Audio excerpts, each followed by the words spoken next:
Podcast Todavia. Podcast Todavia. Podcast Todavia. Podcast Todavia. Podcast Todavia. Bem-vindos, eu sou Luísa Thompson. Eu sou Isadora Hoff. Eu sou Leandro Santos. E eu sou a Luísa Moscato. E esse é o podcast Todavia. No episódio de hoje, o podcast Todavia conversou com o professor Vilmar de Bona sobre Schopenhauer e o conceito de pessimismo pragmático. Bom, então, Vilmar, é uma satisfação te ter aqui conosco no podcast Todavia. A gente, quando começou o projeto, começamos entrevistando os professores do departamento, os alunos da pós-graduação, aí ampliamos agora para falar com os egressos, e seria uma indelicadeza não expandir também para conversar com os professores que passaram aqui pelo departamento e que, por diversas razões, hoje estão em outros lugares, porque é a opinião de vocês, a visão de vocês, que são ex-professores também, que nos ajudam a entender as dinâmicas do nosso departamento, porque é uma perspectiva de alguém que passou aqui, viu as coisas funcionando por dentro e agora nos observa de um outro ponto de vista. Então, é uma grande satisfação te ter aqui. E eu queria que tu me desse um pouquinho assim essa notícia, assim, como é que foi a tua experiência aqui na UFSM e como é que tu enxerga agora o nosso PPG, olhando aí dessa outra linda cidade, Florianópolis. Olá, boa tarde, bom dia, boa noite a todas e todos. Antes de tudo, eu gostaria de agradecer ao professor Eduardo Vicentino pelo convite e por toda a equipe do podcast Todavia. E, ao mesmo tempo, parabenizar, vocês pela bela iniciativa desse projeto de extensão. É uma coisa, eu acho ótimo, assim, quando a gente vê projetos de extensão como este, ainda mais no momento em que a gente vive de ataque à universidade pública, principalmente, né? Se nós não temos esse, digamos, movimento a partir da extensão, eu acho que as coisas ficam ainda mais complicadas, né? A universidade tem que, de alguma forma, eu acho que, de fato, tentar mostrar mais amplamente a comunidade o que ela faz, o que a gente faz, né? E acho que, por meio da extensão de projetos como esse, é, de fato, uma boa forma. Então, parabéns pela iniciativa desse belo projeto. Bom, indo à questão, Eduardo, olha, antes de tudo, a satisfação, assim, o enriquecimento, tanto pessoal quanto profissional, que eu tive na UFSM eu considero, de fato, uma coisa central na minha vida, assim, por mais que tenha sido pouco tempo, que eu fiquei aí pouco tempo, né, mas gostaria de dizer que a filosofia da UFSM, digamos, tanto o ambiente do departamento, quanto com os colegas, com as e os colegas, né, e com a estrutura do departamento, do programa de pós-graduação, me proporcionaram, assim, um ambiente extraordinário de convivência e de ensino, de pesquisa. Então, a filosofia da UFSM, nós sabemos, é uma referência, né, do sul do país, mas do país também, com o seu programa de pós-graduação, que a gente pode dizer consolidado, né, com uma boa nota, nota 5, uma excelente avaliação, e assim, a qualidade do corpo docente, as iniciativas de pesquisa, as linhas de pesquisa, os projetos, né, e os cursos de graduação, enfim, acho que, de fato, colocam a filosofia, assim, digamos, num lugar que a gente não pode dizer interiorizado só, né, porque aquela ideia, a UFSM é do interior do Rio Grande do Sul, mas não é só isso, que, de fato, se tornou um polo, se tornou uma referência, não só por ser do interior, mas por ser, né, a UFSM, assim, oferecer as novidades que ela tem, que ela traz, que em outras universidades nós não temos. Eu acho que esse destaque da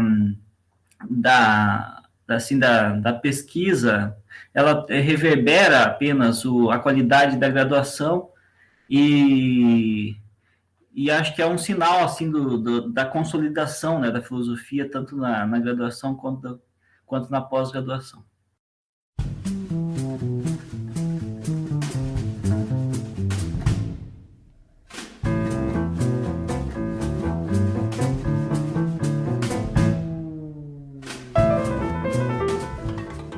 Pois muito bem, muito satisfatório, muito, né, interessante ouvir essa visão de quem passou por aqui, inclusive de alguém que deixou para o departamento uma herança gigantesca, né, que é a revista Voluntas, que foi iniciativa tua, né, e que está aqui, né, faz parte da nossa vida acadêmica hoje.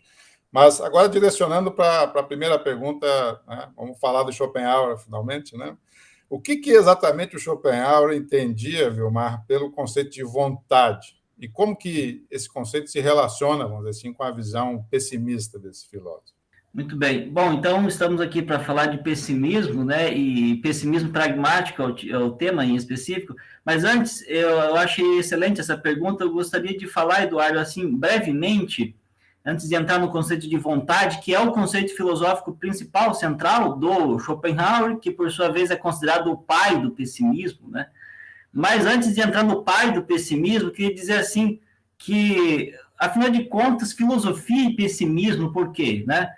Quer dizer, quando a gente fala pessimismo, fala não só dentro da academia, mas fala pessimismo de forma ampla. As pessoas pode ser que entendam que, de fato, uma pessoa lamuriosa, que não gosta da vida, que vê sempre o lado, a metade vazia do copo, né? Algo assim. O senso comum, de fato, acho que é essa que é um pouco da ideia, né?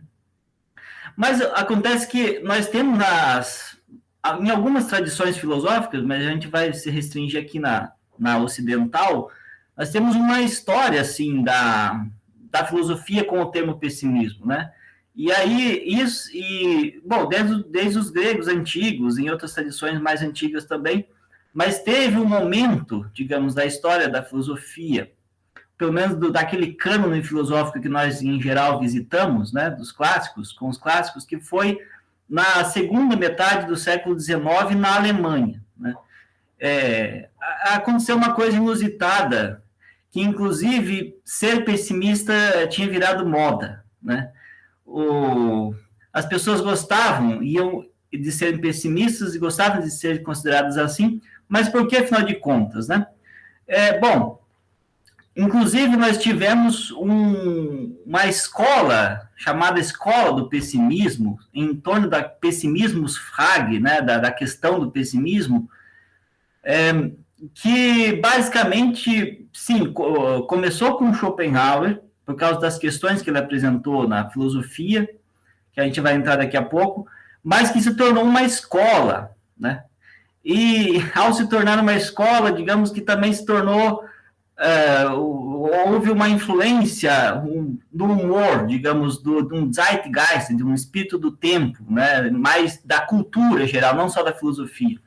E aí, é por aí, né? Ou seja, a partir de uma cultura, da cultura literária, da poesia, das artes, houve uma influência, de fato, desse pessimismo frag na cultura alemã.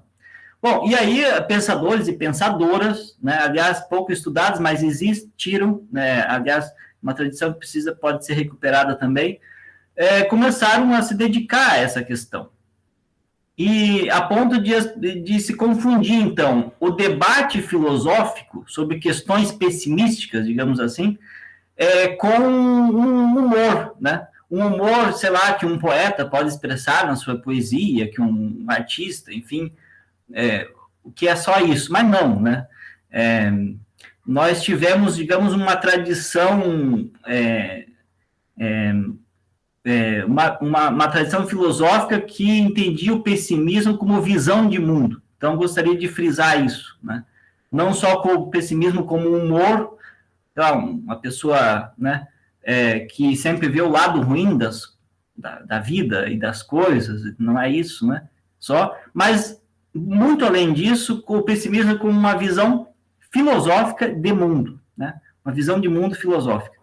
E essa visão de mundo filosófica tem, então, antes de ir para os muitos pensadores e pensadoras que levaram isso adiante, como Eduard von Hartmann, Julius Banzen, Philipp Mayländer e muitos outros pouco menos conhecidos, teve digamos, um início assim na filosofia do Schopenhauer. Então, o que Schopenhauer, afinal de contas, fez para ser reconhecido como o pai do pessimismo?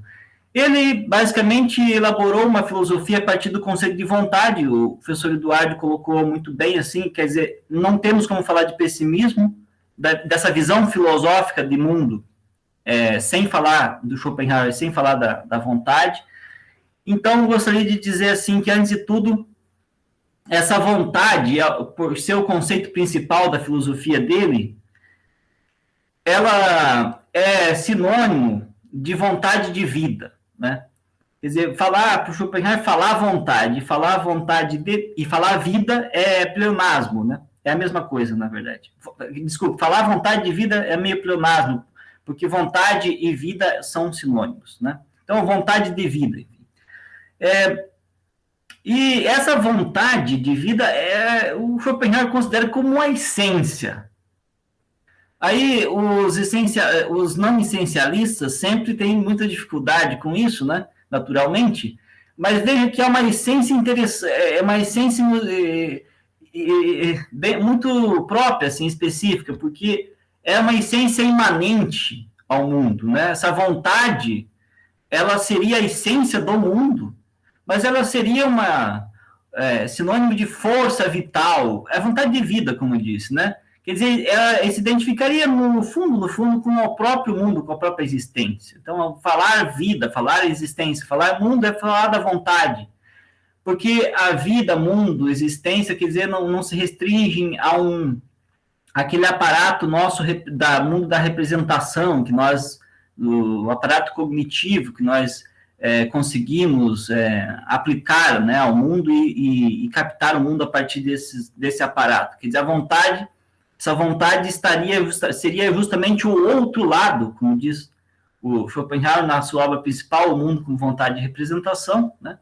O outro lado daquele mundo como representação. Bom, acontece que ele teve um predecessor, assim, quer dizer, vários, mas um em específico, que é o Immanuel Kant, né? O Immanuel Kant, vocês sabem, tem aquela noção da coisa em si, do número da coisa em si, né? E o Schopenhauer vai, na verdade, partir como das suas raízes, das suas origens, da crítica da razão pura, justamente. Então, como é que faz essa ponte, né?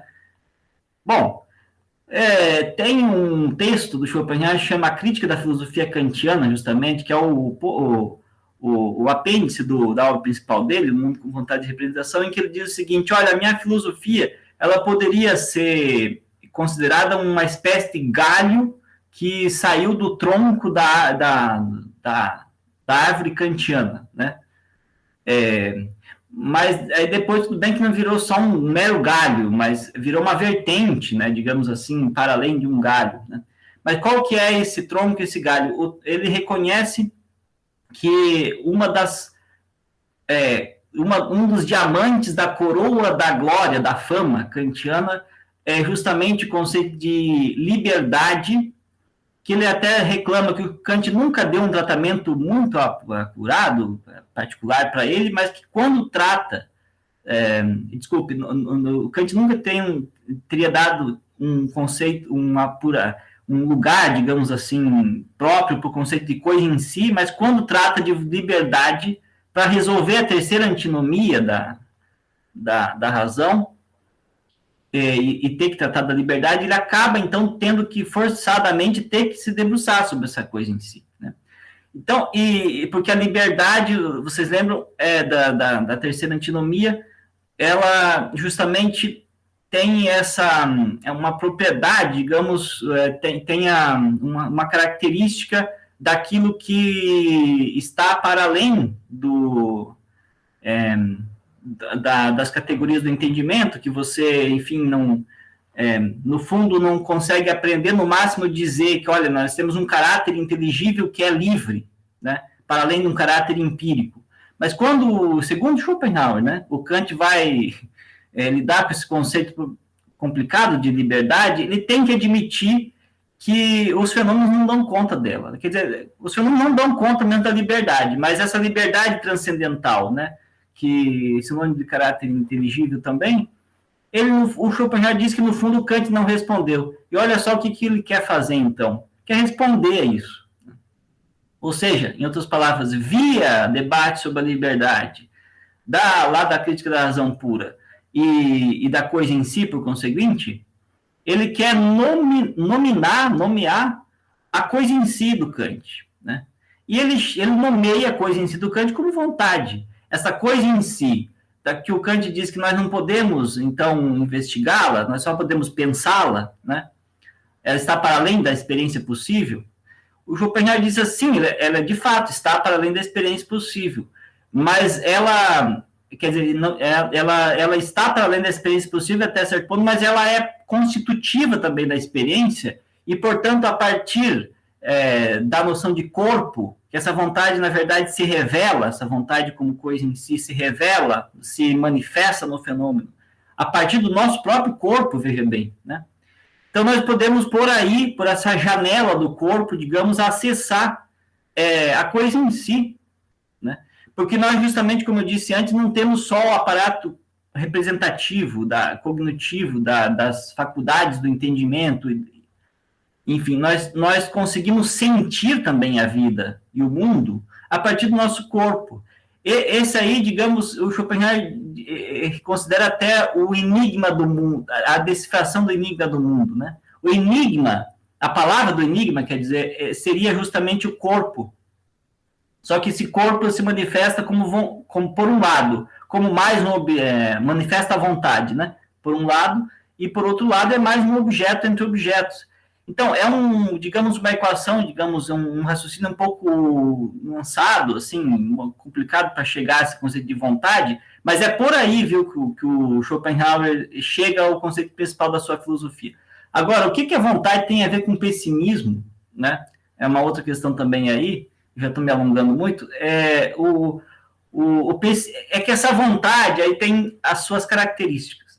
Essa vontade como coisa em si, não é só coisa em si, ela se manifesta, e ela ao se manifestar nos fenômenos mais variados, não só no humano, né, mas em todos os tipos de fenômenos da natureza, ela traz intrínseca a si um conflito.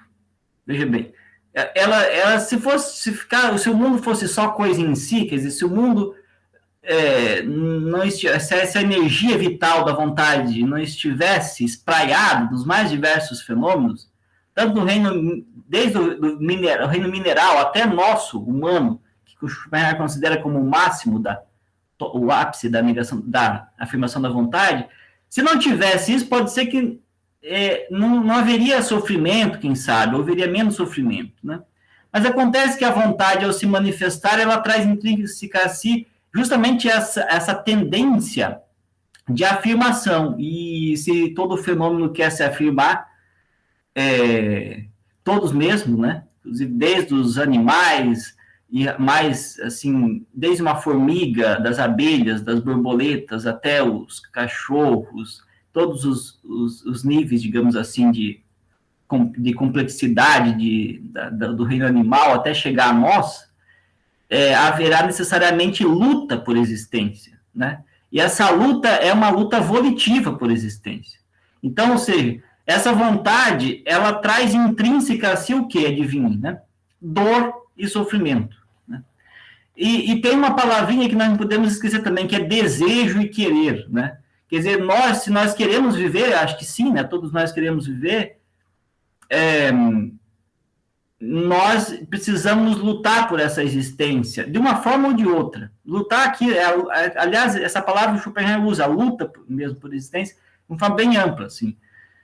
Mas é que nossos desejos aqui são fonte de sofrimento, porque nem todos são satisfeitos, e ele até ironiza, muitas vezes, se tem, sei lá, 10 desejos e um é satisfeito, pode ser que um seja só satisfeito, mas depois de satisfeito ele volte para o final da fila dos insatisfeitos, né? E assim nós vamos, né? Nós temos nossos desejos que nos acompanham durante toda a vida, que nos constituem, né? Exatamente. Então, tem uma equação, assim, né? Que é a seguinte: na metafísica do Schopenhauer, né? Da vontade, quem deseja sofre, quem vive deseja, logo, a conclusão não poderia ser outra, a não ser que toda a vida é sofrimento, né? Ou que viver é sofrer, né? Então, toda a vida é sofrimento. Alles Leben ist Leiden é a conclusão mais pessimista do Schopenhauer, né? Enfim, tem muito mais do que isso, mas é que também é interessante que essa vontade que leva ao pessimismo, atenção, não é um pessimismo mórbido, necessariamente, né? E é interessante isso, depois a gente, quem sabe, possa voltar a isso, mas ele considerava essa visão de mundo que tem o pessimismo de péssimos, que é o pior, né, do latim, o pior, como uma forma de combater também os otimismos, porque os otimismos podem ser perigosos, principalmente quando vira teodiceia, como nós temos no caso do Leibniz e outros modernos, né? Então, dizer que esse mundo é bom e que ele é justificado em si mesmo, né? O que um Deus bom criou esse mundo. Peraí, né? Nós estamos ignorando todo, né, o sofrimento das pessoas, da vida, né, em geral. E o que nós fazemos, então, com a dor, né? Com os padecimentos, né? Quer dizer, eles se justificam, né? Então, o Schopenhauer jamais aceitou isso. Quer dizer, o status quo, o mundo tal como ele é, tal como ele está, pelo menos, pode mudar, mas quando muda é no máximo alternância de padecimentos, né? Assim, quer dizer, nós vamos fazendo nossos desejos individual ou socialmente e as coisas vão mudando, mas nós vamos continuando sofrendo, né? Aí tem algumas coisas a mais para falar depois.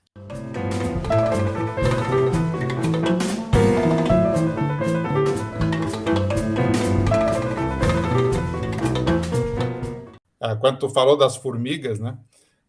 Esses dias me chamou a atenção, eu estava vendo um documentário de um livro sobre como que a cooperação moldou o mundo, um livro muito interessante de uma bióloga, a Rayane, e ela dava o exemplo que a maior comunidade, o maior grupo social, vamos dizer assim, é um grupo das formigas argentinas, porque, na verdade, elas não diferem entre formigas de um lugar para um outro lugar, então elas formam no globo inteiro uma única comunidade, que é devastadora, né? Então, talvez esse exemplo de uma vontade de viver, vamos dizer assim, né? No caso, tu falou até das formigas. Pô, mas as formigas são os grupos, é o maior grupo, nós temos o maior exemplo de um grupo social coeso, exatamente das formigas argentinas. E uma outra coisa que me chamou a atenção, eu conheço, assim, o meu conhecimento de Schopenhauer é aquele de ver o verbete da Stanford Online, não mais, né? Mas eu sempre fui muito curioso com o Schopenhauer. E me parece, assim, me corrija se eu estiver errado, que essa inconformidade com o mundo atual e essa ideia de achar que o mundo atual é o melhor dos mundos possíveis, né, como sendo um negócio, né, uma crítica que o Schopenhauer faz a isso, você mencionou o Leibniz, parece que nesse pessimismo existe uma inconformidade com o real tal como ele é e uma espécie de um ímpeto revolucionário, no final das contas, aí. Eu não sei se estou viajando aqui ou se dá para ler desse jeito. É muito interessante, não está viajando, não. Eu acho, assim, que... Bom, essa é uma tendência que, aliás, é uma leitura, né, do pessimismo schopenhaueriano, que foi feita, e com a qual, aliás, eu sou muito simpático, né? Olha aí. Então, já ganhei um B+ aqui na prova. Sim, porque o Max Horkheimer, o pai da teoria crítica, leu Schopenhauer e tinha Schopenhauer como um dos, ao lado de Marx, como um dos principais influenciadores seus. Quer dizer, ele tinha 2 quadros, depois a gente pode falar isso. Ele tinha 2 quadros no seu escritório, na parede, um do Marx e outro do Schopenhauer. Ele tentou aliar o pessimismo metafísico com crítica social, né?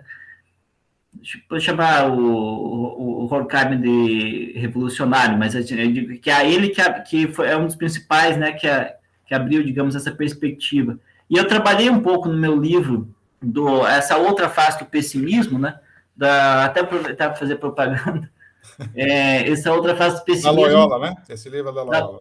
Da Loyola, que na verdade é uma versão da minha tese, né? Sim. Eu trabalhei um pouco nessa perspectiva, sabe, do pessimismo e questões sociais. E aí você pode justamente aproveitar esse estofo crítico, digamos, do pessimismo para combater visões de mundo, pelo menos certos otimismos, não todos, né? Mas certos otimismos, né? Não só os baratos também, Mas, assim, os otimismos que, como você disse, considera, até os otimismos, assim, de um fundo mais metafísico mesmo, que esse é o melhor, considera o melhor dos mundos possíveis, justamente Schopenhauer vai dizer, olha, esse é o pior dos mundos possíveis porque ele é o pior dos possíveis, veja bem. Se ele fosse um pouquinho mais, ele já seria impossível, ele já não seria mais possível.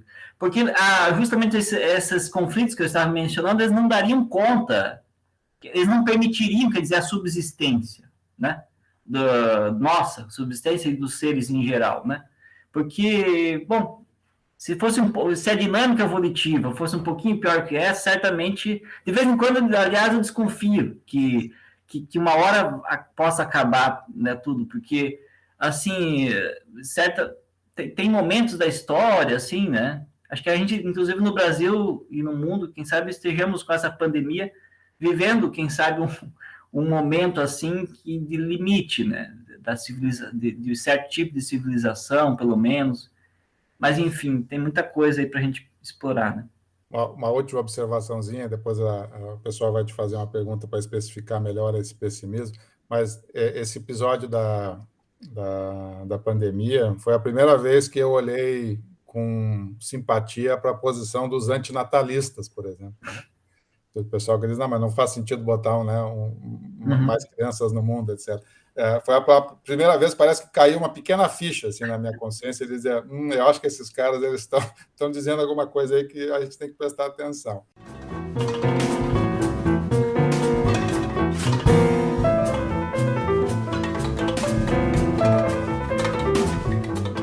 Vilmar, antes de fazer a pergunta, me lembrou isso que Schopenhauer fala sobre dor e sofrimento, né?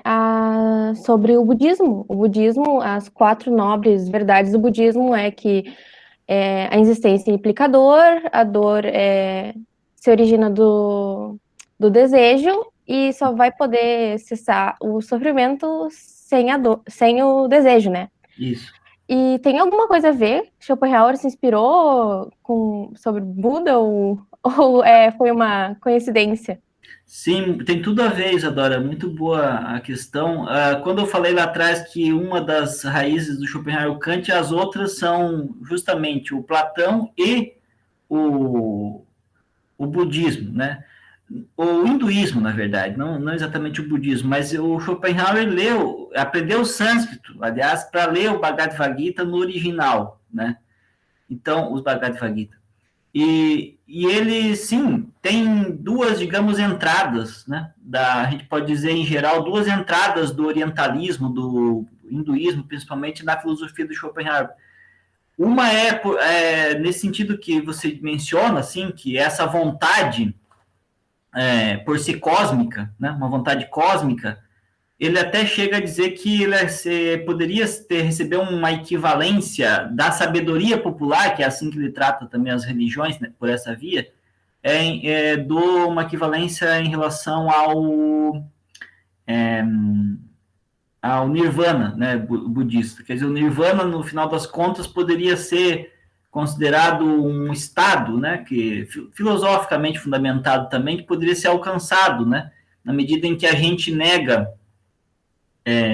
esses desejos, que no fundo depois vai dar naquilo que é um outro conceito caro da filosofia de Schopenhauer também, que é a negação da vontade, que tem aí um âmbito interessante, muito vasto também da consideração da ascese, né, que a gente pode, quem sabe, voltar depois. Mas sim, para responder, sim,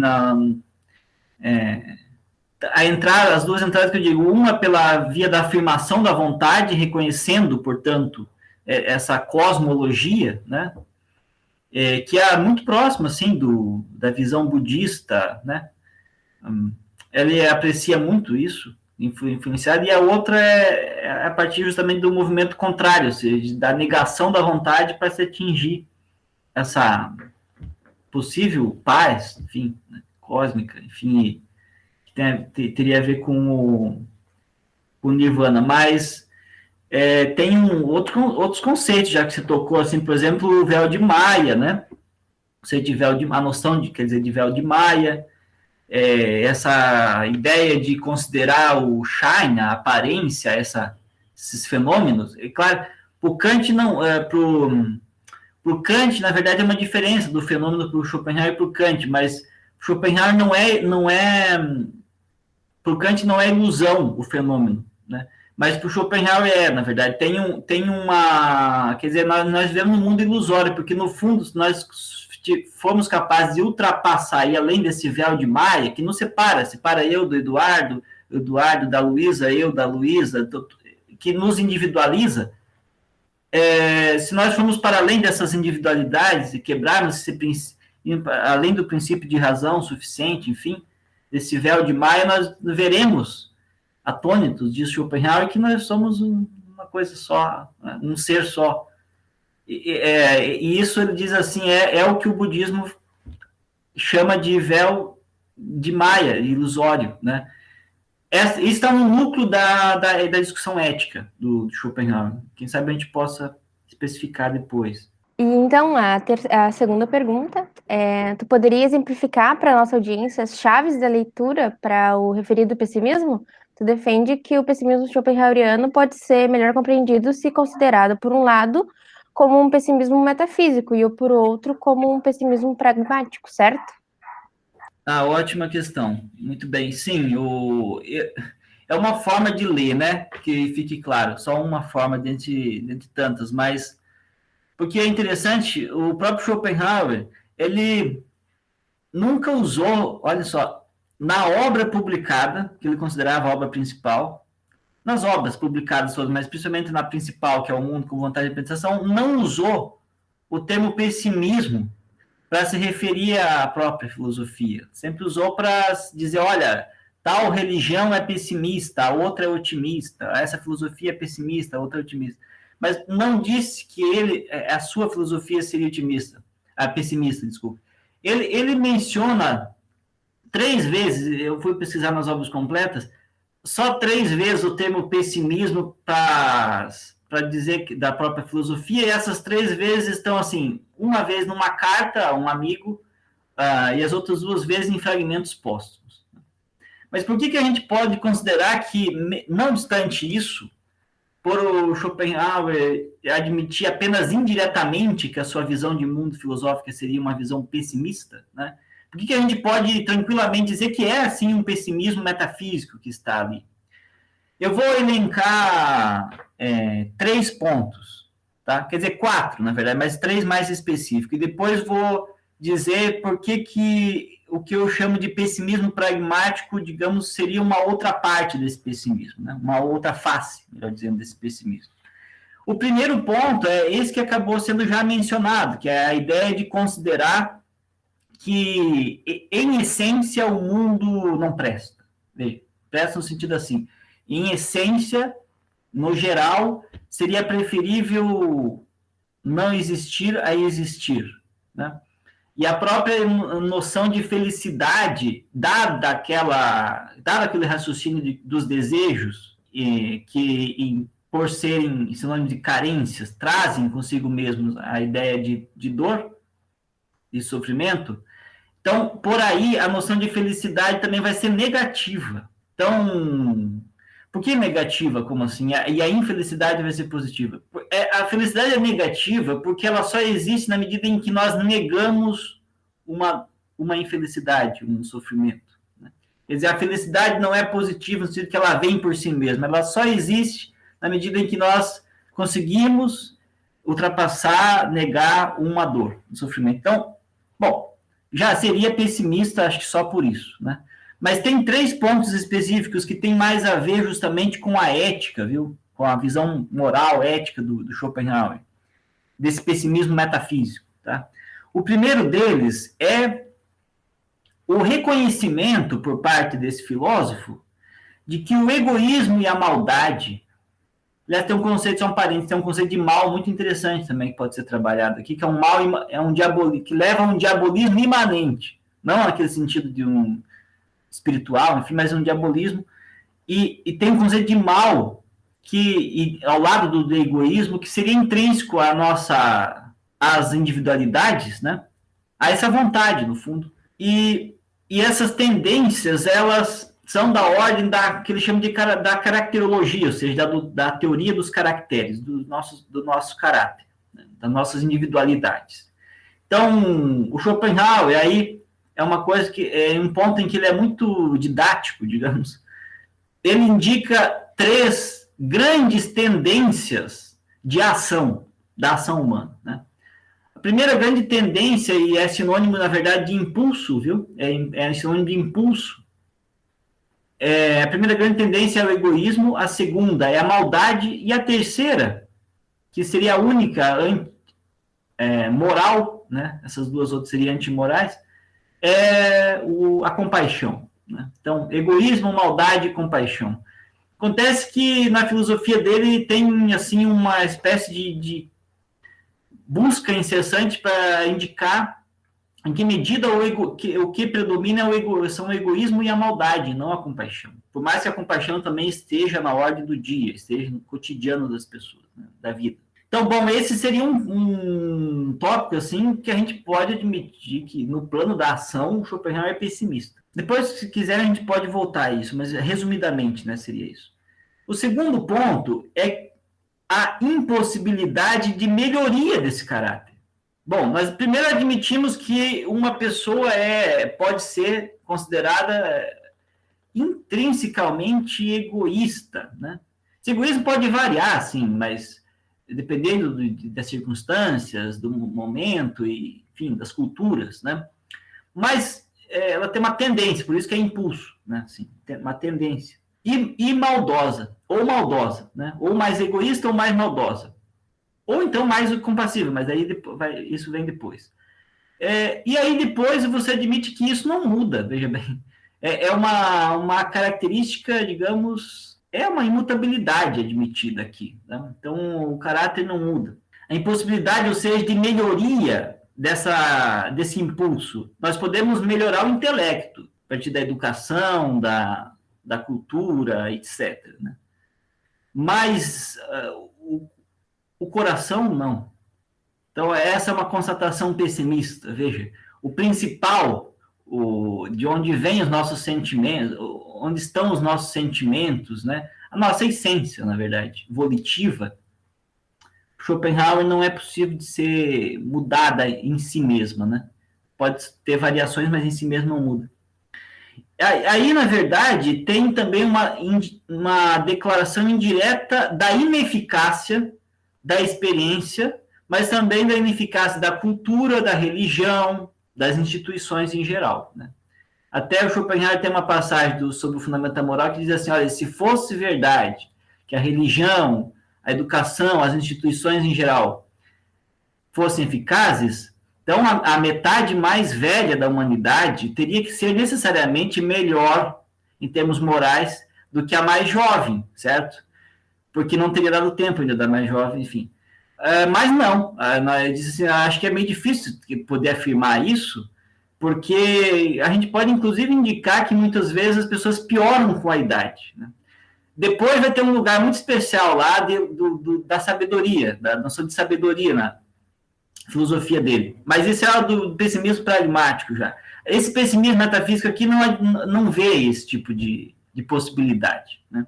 Então, esse é um segundo ponto. O terceiro ponto e último desse pessimismo metafísico seria a delimitação da ação moral, que é identificada com a ação compassiva, a delimitação dessa ação moral como uma ação misteriosa. Quer dizer, ela não pode ser promovida. A compaixão ou acontece ou não acontece, porque ela também é um impulso, na verdade, assim como o egoísmo e a maldade, né? Ela acontece a ação, não o caráter compassivo, mas a ação compassiva acontece na medida em que se apresenta um motivo suficiente diante de um caráter e vai fazer ele produzir determinada ação. Mas os motivos, diz o Schopenhauer, justamente porque a primazia é do caráter, da individualidade, e não dos motivos, das circunstâncias, os mesmos motivos podem fazer ou não efeito. Sabe, se você tem 10 pessoas, apresenta o mesmo motivo para elas, ele vai surtir o efeito desse motivo vai ser o mais diferente possível entre essas 10 pessoas. Então, ou seja, é como se você estivesse dizendo assim, olha, nós então ficamos reféns já que a gente não pode promover a compaixão nesse sentido, ficamos reféns do encontro casual, sem planejamento, de um motivo com caráter compassivo. Porque se esse mesmo motivo for colocado diante de um caráter maldoso ou extremamente egoísta, ele não vai surtir efeito, né? Então, esse é um terceiro motivo do pessimismo, digamos, metafísico do Schopenhauer. Pô, além de constatar a desgraça toda, que não tem como mudar, ele diz ainda que a compaixão existe, sim, tem um lugar especial, ele é considerado aliás, até um precursor da ética, da ética animal, por causa disso, porque inclui os animais nesse rol da ação compassiva, né? Mas ela não pode ser ensinada, ninguém pode ensinar alguém a ser compassivo. Ela, sabe, e ninguém também pode ensinar alguém a ser maldoso ou egoísta, isso é uma coisa de individualidade. Bom, agora o pessimismo pragmático, que é o modo que eu encontrei assim de dividir, né, de separar, de especificar, é porque tem um outro âmbito da filosofia do Schopenhauer que está presente na obra tardia, basicamente, dele, que tem os Parerga e Paralipomena como obra principal, mas não só, né? E nesses Parerga e Paralipomena, ornatos e suplementos, ao pé da letra em português, tem um texto chamado Aforismos para a Sabedoria de Vida. Então, é como se você encontrasse um semi-oásis, quase um oásis no deserto do pessimismo metafísico schopenhaueriano. Mas tem que ir devagar também com esse oásis, porque, veja, não quer dizer que é um otimismo, né? Não é uma ultrapassagem do pessimismo metafísico. Eu acho que é um outro tipo de pessimismo.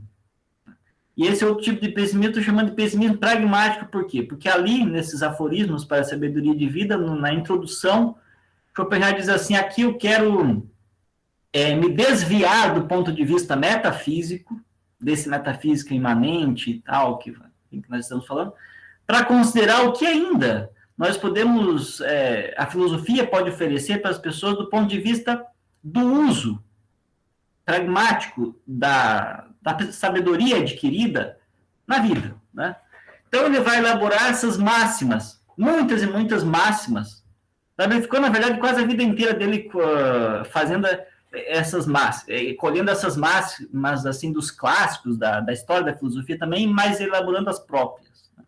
Então ele vai ler os estoicos, Epicuro, todas as tradições, muitas tradições da sabedoria, vai ler Balthazar Gracian, vai ler os moralistas franceses, né? Uma literatura imensa para condensar, digamos, o que ele filtra, né? Nesses aforismos para a sabedoria de vida. Mas aí você pode dizer, e aí tem o conceito de sabedoria, né? Que se desdobra no conceito de prudência, na ideia de dosagem de expectativas, que não é nenhuma novidade, né, do ponto de vista de histórias da filosofia, isso você tem nos históricos, em muitas outras tradições da antiguidade, mas que ele oferece, assim, de forma própria, por ser um pessimista, né?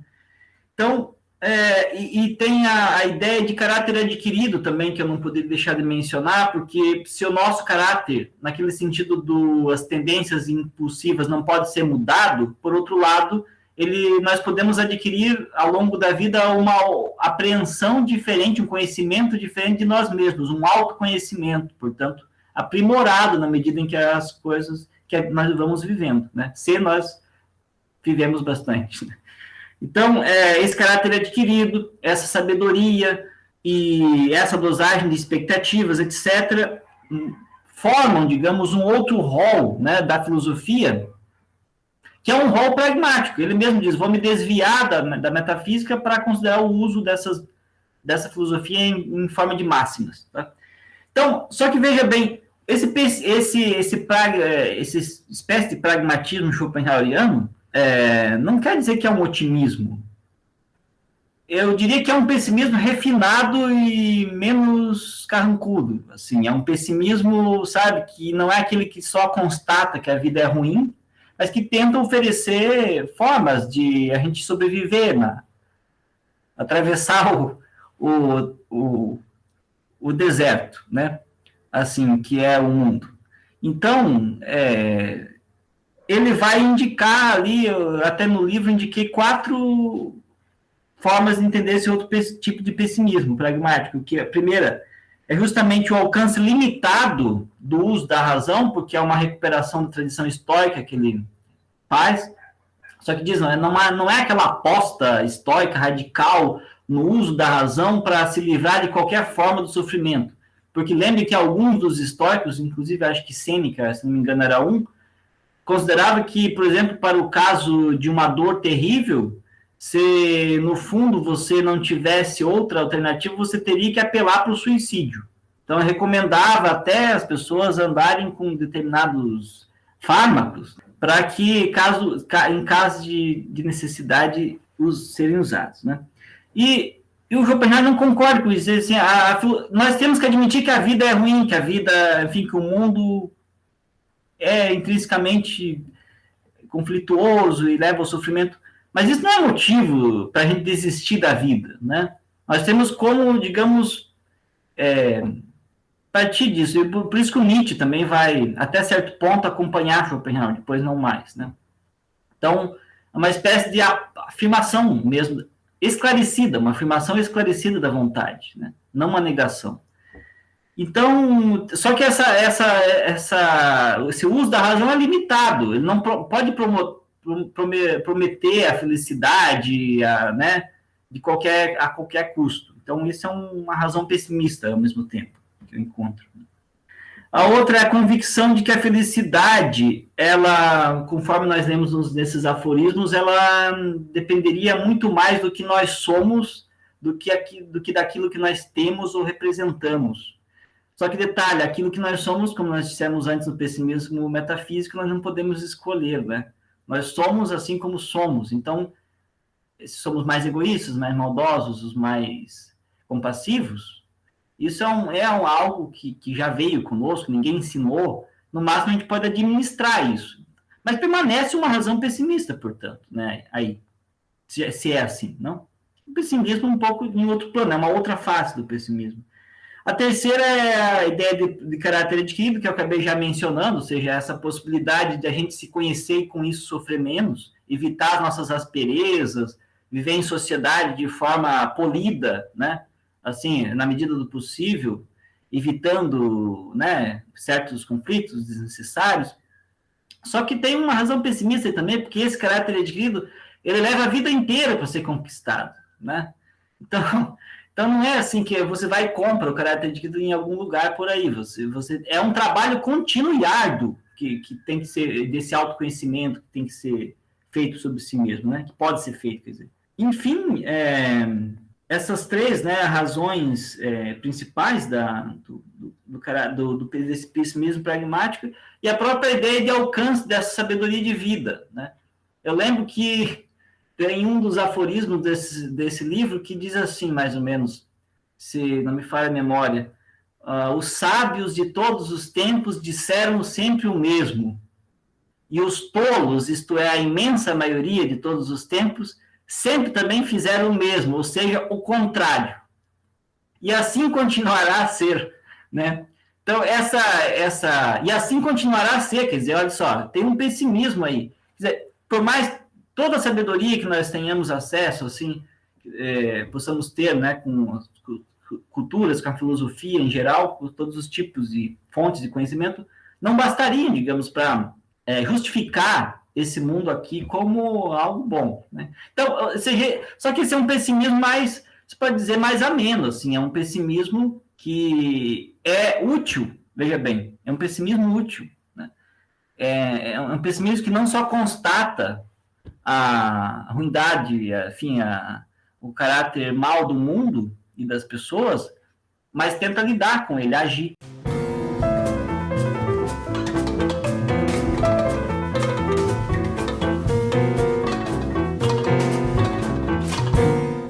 Ou seja, o mundo é ruim, mas a gente tem que aprender a viver assim, e é isso aí. E é isso aí. Eu estou horrorizada. Mas que ele não é e depois se decepcionar, veja. As expectativas, é lidar com as expectativas. A dosagem, quando eu falo expectativa, Essa é uma grande lição não é do Schopenhauer, esse já vem, né? Mas ele enfatiza em outros moldes. Né? Me fez lembrar o Epicteto, né? No Inquiridium. Muito igual. Epicteto, sim, verdade. Eu fiquei horrorizada enquanto tu falava, cada vez mais ia vindo mais pessimismo, e eu pensando, meu Deus, não vai parar isso. Em alguma hora ele vai ter que falar que isso tem uma solução, mas no fim não tem. E daí eu ficava, meu Deus. Mas tudo bem, tem, né? Na verdade, é que não chegamos lá ainda. Mas tem. Ai, ufa. Tem, só que não pode ser ensinado. Não pode ser, né? Ela acontece ou não, continua pessimista. Sim, mas é muito, muito esquisito isso, porque ao mesmo tempo que eu concordava com o que tu estava falando, a gente, não sei se é normal, mas a gente tem essa aversão ao pessimismo e sempre tentar achar um caminho que tudo vai ficar bem e não sei, foi um misto de emoções, mas muito doido. Olha, uma das máximas do Schopenhauer lá, dos aforismos que eu estava dizendo, justamente uma coisa parecida com isso que você disse, Isadora, que é a ideia de o controle mental também, sabe? Ele admite, ele acha que isso é necessário. Mas veja, pelo fato de nós admitirmos essa necessidade, significa que nós temos que continuar sendo pessimistas em teoria, né? Em tese, assim, quer dizer, você não... Se nós precisamos disso é porque as coisas não andam tão bem, né? Ou em geral nunca andarão, não sei. Quer dizer, o mundo não é um vale de lágrimas, sabe?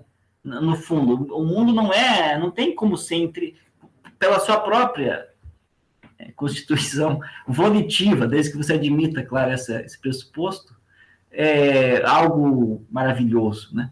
Nós podemos ter alegrias, pequenas alegrias, felicidades, mas é uma ilusão absurda, né? Pensar que, de fato, nós nascemos para sermos felizes, tudo vai dar certo, né? Não, é melhor pensar que as coisas, nem tudo vai dar certo, mas não, ao mesmo tempo não ser essa coisa pesada de dizer, olha, tudo vai dar errado, né? Do que acreditar que tudo vai dar certo e depois sofrer mais, né, com isso. Eu acho que Schopenhauer entraria em pânico com o coach quântico da atualidade. Com o que? Desculpe, eu não escutei, Leandro. Acho que o Schopenhauer ficaria em colapso com o coach quântico da atualidade. Eu acho que nós podíamos fazer um curso, né? O anti-coach quântico via Schopenhauer, para acabar com esses milagreiros de plantão aí que Meu Deus. good vibe em tudo, né? Vamos contratar o Vilmar. Isso, é good vibe, exatamente. Contra a good vibe, via Schopenhauer. Exato. Eu fiquei curioso, Vilmar, essa sabedoria do final da idade, do final que vem com a velhice, assim. Tem mais ou menos um prognóstico de quando que ela chega, assim, cronologicamente? Eu estou beirando estou no 50 agora. Falta muito ainda, não? Pois não, pior que não tem. Mas o Schopenhauer tem texto sobre as idades da vida. Viu? Olha aí. Tem ali no final dos aforismos, tem a consideração. Aliás, o último capítulo dos aforismos para a sabedoria de vida é sobre as idades, né? E aí ele considera assim, não tem não tem isso de dizer a partir da tal idade, mas ele considera assim os anciãos, né? Então tem uma esperança, falta um pouco ainda. Você está muito longe, eu acho.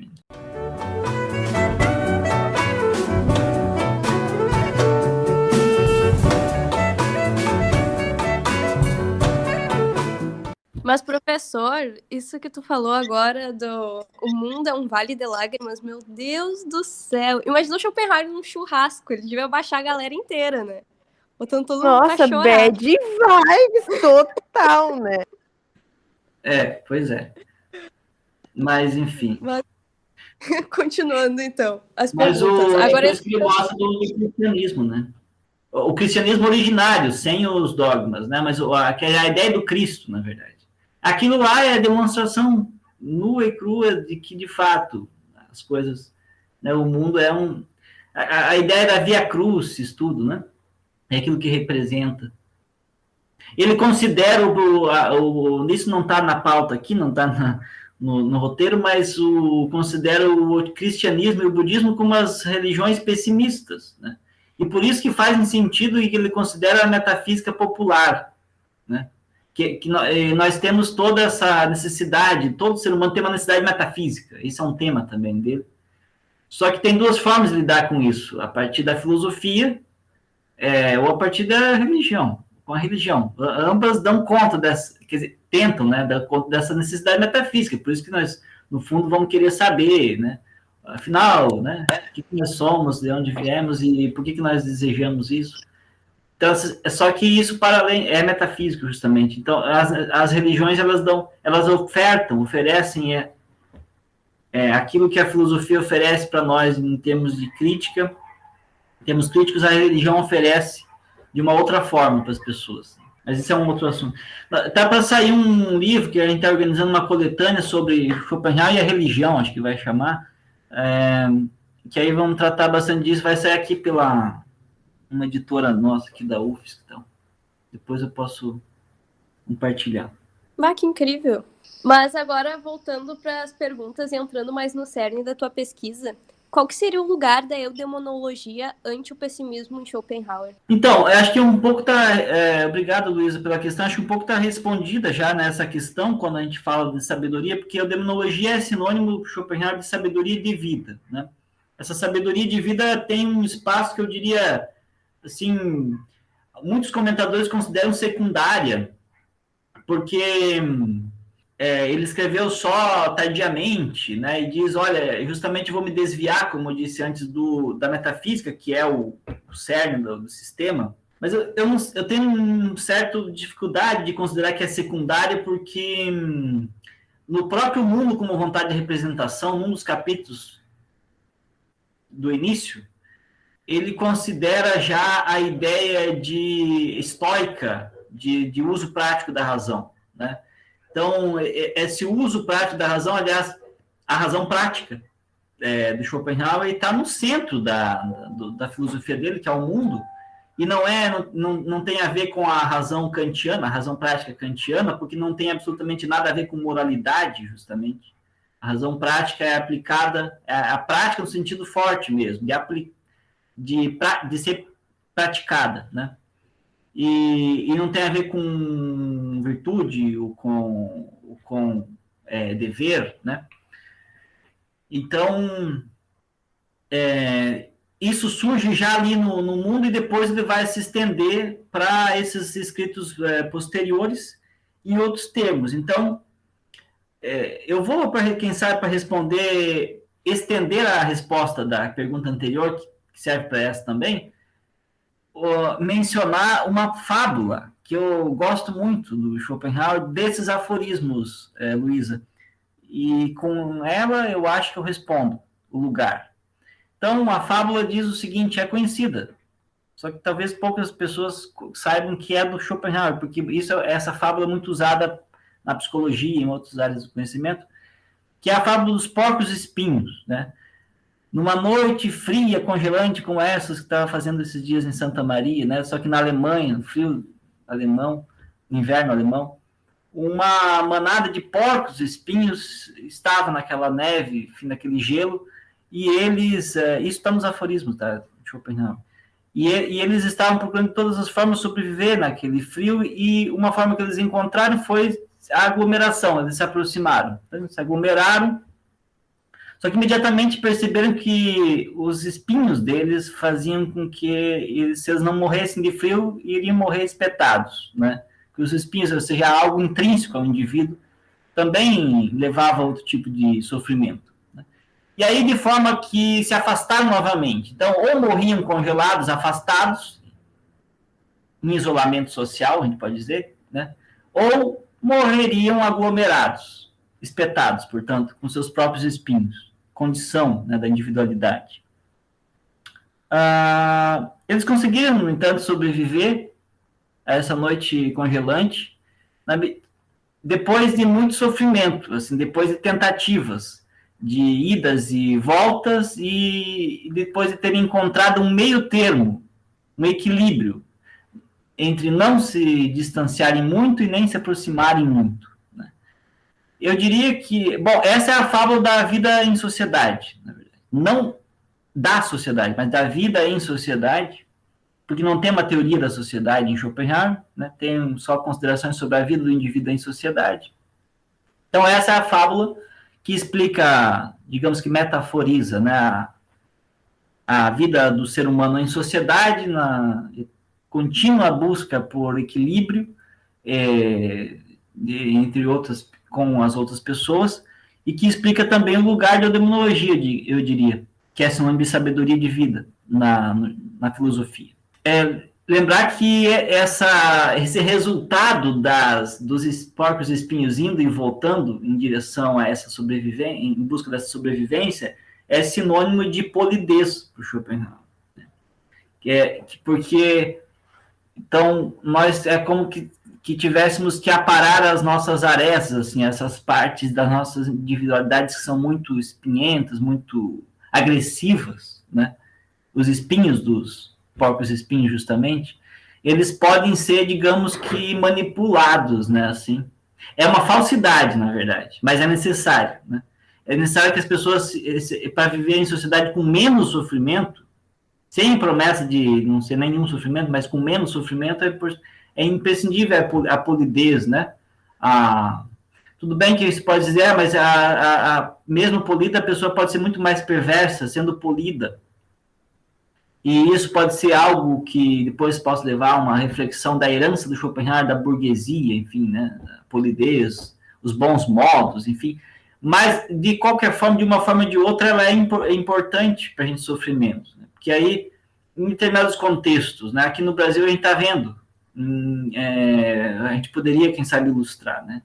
Essa coisa de muitos ainda, nessa altura do campeonato, ainda não quererem usar máscara, por exemplo, isso é o cúmulo, né? A gente poderia dizer dos espinhos dos porcos sendo expostos propositalmente, né? É o mínimo de polidez usar máscara, a gente diria. Né? É o mínimo de consideração de que o outro também existe, mas eu acho que esse é o lugar, viu, da demonologia, da filosofia.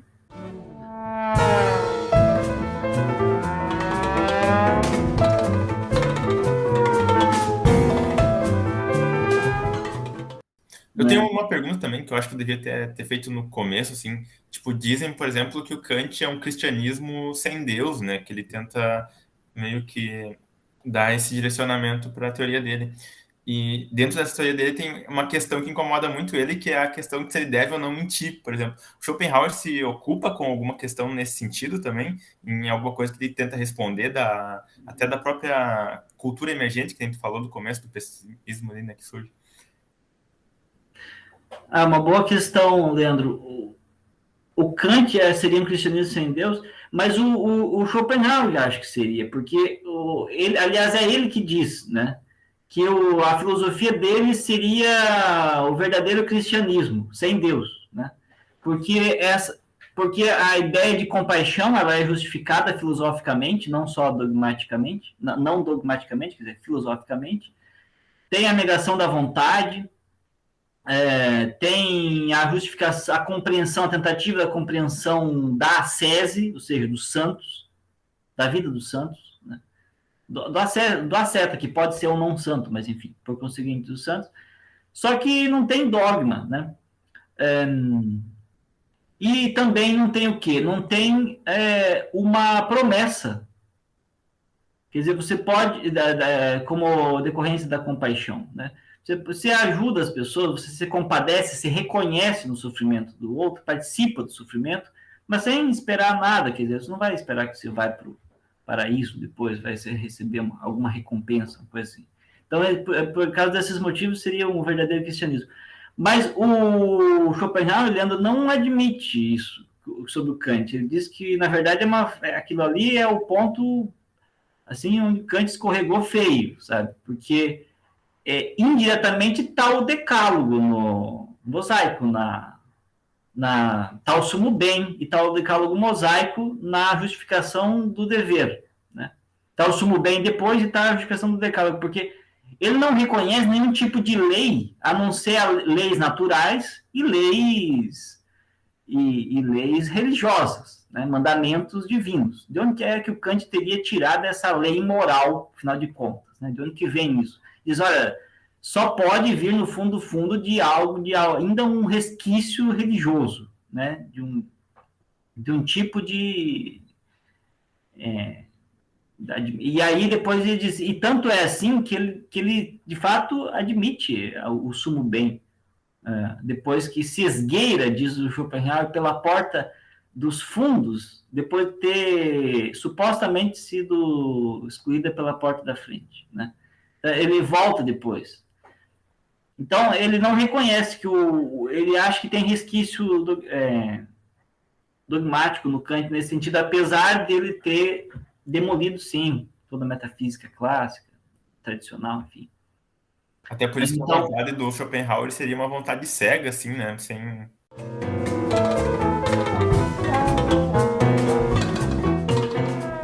Poderia falar algumas vias assim que o Schopenhauer aponta para a suspensão, ao menos, da dor e do sofrimento?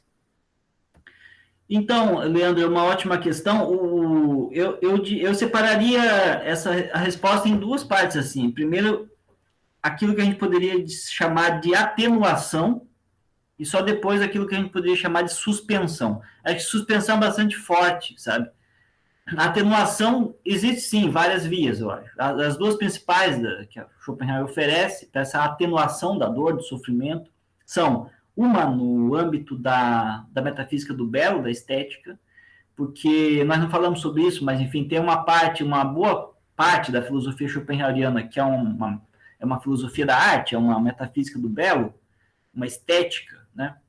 Embora ele prefira a metafísica do belo mesmo, que é a ideia de que, enquanto nós estamos contemplando uma obra bela de arte, ou uma paisagem natural, ou nós nos entretemos, digamos assim, com alguma contemplação, que seja qualquer contemplação, nesse momento haveria um intervalo, uma hora de recreio mesmo, de dores, né, entre as dores, de sofrimento. Então, nesse momento é como se houvesse...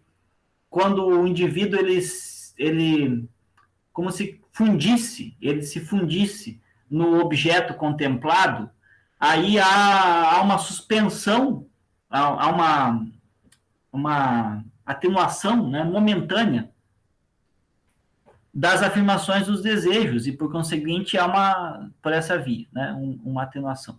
Mas há também um outro tipo de atenuação, e só atenuação, que é esse aí que nós estávamos comentando da sabedoria de vida. Nós podemos evitar muitas e muitas dores, né? Se a gente for capaz de aplicar esse expediente da razão prática, da sabedoria adquirida, né? Dá trabalho, mas é possível, né? Evitar sofrimento e dor por essa via. Agora, em termos de suspensão mesmo, aí só a negação da vontade. Só que essa negação da vontade, o que ela é? Ela é sinônimo de quietismo. Então, no quietivo é o oposto de motivo, né? É antônimo de motivo. Quando alguém, isso é raro, né? Raríssimo, quando alguém não tem mais motivos para afirmar os seus desejos. Então, Buda, por exemplo, os santos de qualquer religião, que seja aqueles ascetas, né, que vão negando os seus desejos pouco a pouco, podem começar, né, eventualmente, pela castidade, né, aí depois se evolui para a pobreza voluntária, e depois vai indo, né, evoluindo por outros níveis, digamos, de negação, né, desses desejos e quereres, até chegar, tem casos raríssimos, mas acontece a negação completa. Ou seja, é só aí, Leandro, que haveria uma supressão, uma suspensão. Mas aí também, assim, aí alguém pode dizer, então o Schopenhauer, no final das contas, ele indica uma saída, uma esperança, um otimismo. Mas aí não podemos esquecer um detalhe, que esse quietivo começa a encontrar espaço subitamente, assim, não tem como alguém escolher, então a partir de agora eu vou ser asceta, aí eu não vou ter mais, vou negar todos os meus desejos, né? esse desejo ele surge na pessoa espontaneamente.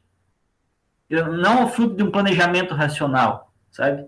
Mas isso tudo não seria negar a vida em si também, no fundo? Sim, negar a vida. Quer dizer, negar a vontade de vida, né? São os negadores. Depois que o Nietzsche vai considerar, depois em alguns textos, né?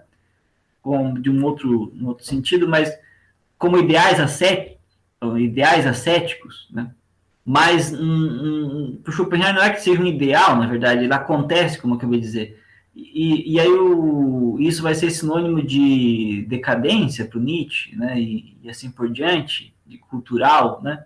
Mas para o Schopenhauer mas o fato é que o Schopenhauer considera que isso existe.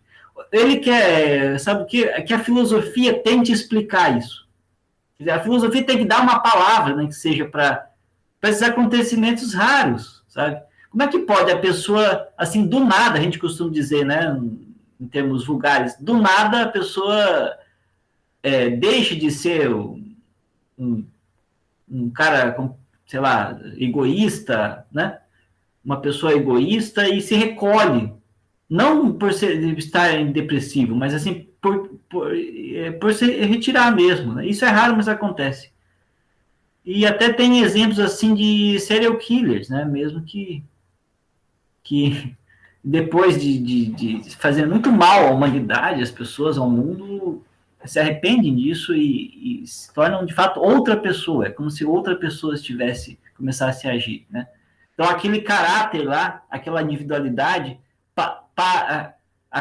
cessou de ser assim, receptiva àqueles tipos de motivos e passou a ser outra personalidade, de individualidade receptiva a outros tipos de motivos. Mas esses outros motivos, na verdade, é quietivo. Enfim, mas para dizer em uma palavra, é o único âmbito da filosofia do Schopenhauer, dessa suspensão dos desejos e, por conseguinte, do sofrimento, é esse da negação da vontade.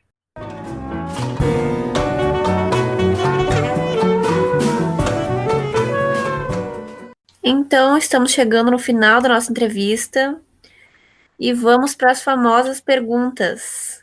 O que te levou a fazer filosofia? Olha, muito interessante. Eu vou contar uma coisa para vocês. Eu fui seminarista, viu? Sabe o que é seminarista? Pessoa que quer estudar para ser padre. Quando eu era adolescente, um pouquinho depois, enfim. Aí aconteceu o seguinte, eu fui para dentro do seminário, os padres me colocaram dentro de uma biblioteca e me exigiam resenhas quase diárias, assim, de livros de literatura, principalmente. Antes disso, eu não sabia, só hoje que eu fico pensando assim no passado, enfim. Mas antes disso, de fato, eu sempre tinha um gosto, embora acho que não consciente, não tão consciente, por poesia, por literatura, eu acho que era filosofia já, não sei, poderia ser, né? Assim, no ensino fundamental já. E aí, na medida em que os anos foram passando, eu fui me interessando cada vez mais por literatura, e depois tive um contato, então, com alguns livros de filosofia, a partir do ensino médio, mas daí, já tendo passado pelo seminário, então, com essa experiência que eu disse da biblioteca, que eu gosto de brincar, aliás, que os padres, na verdade, sem querer, eles me indicaram a porta de saída, sabe? Eu entrei, me coloquei dentro da biblioteca e ali estava a porta de saída. E aí, eu, de modo que a partir daí, mas já reconhecendo um gosto anterior ao seminário, eu quis, na verdade, me dedicar à filosofia. Aí fui fazer filosofia. E aí depois veio esse negócio que a gente chama, Eduardo, de vida acadêmica, né? Que eu não sabia, na verdade, que existia. Fiquei sabendo depois. Aí, durante a graduação, fui muito estimulado, assim, quer dizer, eu me estimulei muito, quer dizer, durante o curso, enfim, por formação em geral básica, né? Assim, aquela fundamental do currículo.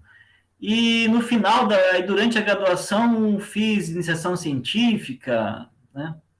Eu gostava de participar de eventos, assim, de colóquios, de congressos. aí até tem alguma memória, assim, de que alguns desses eventos, portanto, não exatamente na sala de aula, mas em congressos, né? Em debates, em congressos, eu acabei me decidindo, acho que por ali, sabe? Que ia fazer mestrado, doutorado, mas no final, ou seja, da graduação, né? E eu não sabia, ou seja, eu não fui para a filosofia, o que me levou para a filosofia não foi um propósito racional, assim, um planejamento. Quando era adolescente, falei, eu vou fazer filosofia, né, mestrado, doutorado, etc. Mas umas coisas que foram surgindo aos poucos, assim, e que, na verdade, eu reconhecia durante esse trajeto, e ainda hoje reconheço, que era o gosto, eu acho, por poesia, por literatura, que, aliás, eu mantenho, viu? Assim, eu gosto muito de diálogos e filosofia com literatura, até o meu grupo de pesquisa. Comecei um pouco aí, na verdade, na UFSM, mas mantenho aqui na UFSC, na medida do possível, nessa pandemia agora à distância, mas um grupo de pesquisa que tem um dos eixos, digamos assim, com filosofia e literatura. Então foi mais ou menos por aí. E qual o papel que a filosofia pode vir a cumprir na vida das pessoas? Bom, uma pergunta, digamos, bastante espinhosa, né? Mas eu diria o seguinte, eu separaria, no mínimo, em duas categorias, assim. Primeiro, eu acho que tem, de fato, um lado mais individual, um plano mais individual, sabe? De que na vida das pessoas, individualmente, a filosofia pode fazer uma diferença, né, em relação a uma visão de mundo, né? Ou então, para ela lidar mesmo de uma forma, digamos, eudemonológica, para brincar que nós estávamos falando antes, com seus problemas, sejam existenciais ou não. Mas tem também um outro plano que eu acho até mais importante, principalmente se a gente considera o contexto em que nós estamos, né, também vivendo, não só na pandemia, mas digo, no Brasil, em 2021, considerando a nossa conjuntura política, né, etc., que é a ideia de a filosofia poder oferecer, né, uma insistente não aceitação do status quo, uma insistente, assim, um incômodo constante com o que está aí, com o que está dado, né? Isso em termos sociais, políticos mesmo, eu falo, né? Tem um papel que tem em relação com isso, que é o combate às superstições, o combate à ignorância, e etc., né? Ou seja, uma via iluminística, digamos assim, por esclarecimento, né? Mas tem também esse lado, acho que, crítico, social, sabe? Inclusive pessimismo, viu? Mesmo que essa filosofia, que na filosofia, se for estudar o pessimismo, eu acho que esse pessimismo, pelo menos se a gente puder fazer um exercício, assim, quem sabe hermenêutico, desse pessimismo, que não é só metafísico, acho que ele pode, inclusive, cumprir, eventualmente, papéis importantes de crítica social, né? Eu acho que isso a filosofia pode fazer em geral, mas acho que pelo menos parte da filosofia, né? Mas, enfim, ela pode fazer diferença crucial na vida das pessoas nesse sentido.